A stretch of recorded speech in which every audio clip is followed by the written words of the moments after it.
if someone's first response to one of my images is, "How did you do it?" I feel I've failed.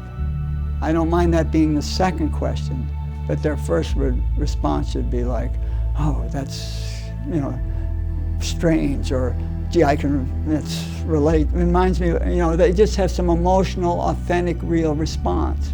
Sometimes they have whole stories to tell about these things, and so that I don't have a hidden agenda. They aren't supposed to feel this way about that. It's not like some cryptic language that if you can only figure it out, you'll know exactly what was going on, because it's below my conscious level when these things are being created.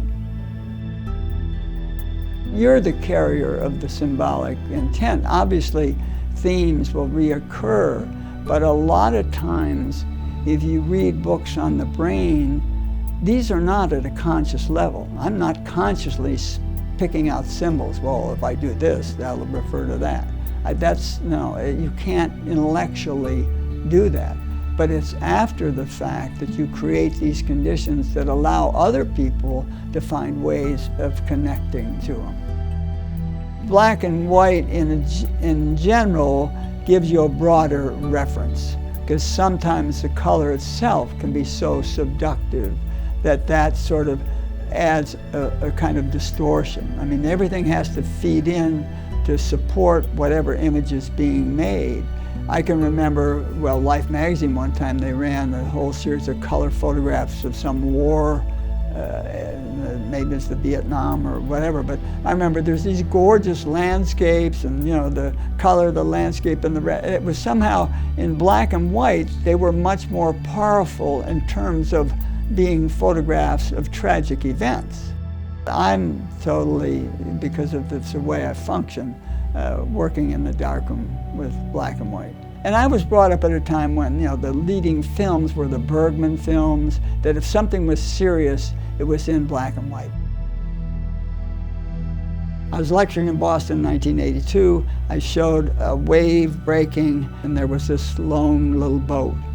And I showed it after previously showing a piece that I said that I thought was Zen-like, and I said, Miner White, I think, would have liked this. Miner had died a few years before when he taught at MIT. After the lecture, a man came up to me. He said, when you mentioned the one picture you thought Miner would like, and he thought that was interesting, that was interesting, he said, but when you showed that next picture of that lone boat, he says, I was at Miner's bedside in the hospital, and his last spoken words were, there's a small boat waiting for me. And when the man told me that, I got goosebumps. And I just went back to Florida, and I kept thinking about that, and I made an image that was a variation, a boat with this sort of cloud sphere.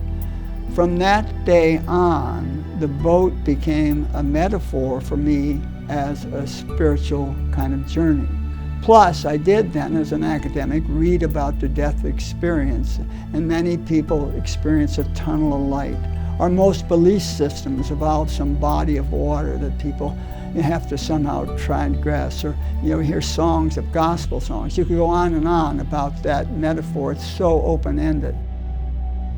I just think of myself as an image maker. This is what my life is about, and I believe in photography in all its forms. It's my way of relating to the world and to myself.